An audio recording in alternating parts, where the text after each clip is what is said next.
আসসালামু আলাইকুম। প্রিয় সহযোদ্ধা, ইতালি ভিসা ভুক্তভোগীদের উদ্দেশ্যে ২৬ তারিখের কর্মসূচি সফল করতে আমাদের করণীয় বিষয়গুলো বলতে চাচ্ছি। প্রথমত, আমাদের কর্মসূচির মূল উদ্দেশ্য হলো ২০২৩ থেকে ২০২৪-এর আবেদন নিষ্পত্তি কবে নাগাদ হবে সেই বিষয়ে নির্দিষ্ট একটা সময়সীমা আমাদের জানাতে হবে অ্যাম্বাসেডরকে। যেহেতু কর্মসূচি পালন করা আমাদের নাগরিক অধিকার, সুতরাং আমরা শান্তিপূর্ণ অবস্থান করলে প্রশাসন আমাদের কিছু করার এখতিয়ার রাখে না।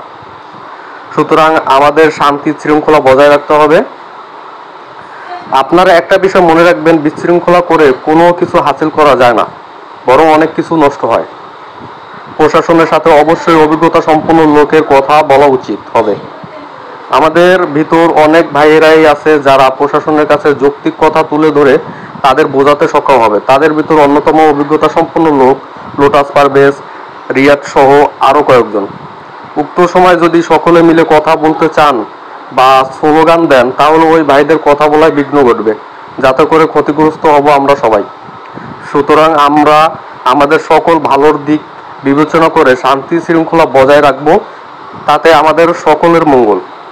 যদি আমাদের প্রতিনিধি দল অ্যাম্বাসেডরের কাছে যাওয়ার প্রস্তাব আসে, তাহলে প্রতিনিধি দল ফিরে আসার আগ মুহূর্ত অবধি আমাদের অবস্থান ত্যাগ করা যাবে না। অবশ্যই আমরা আমাদের অবস্থান ধরে রাখব।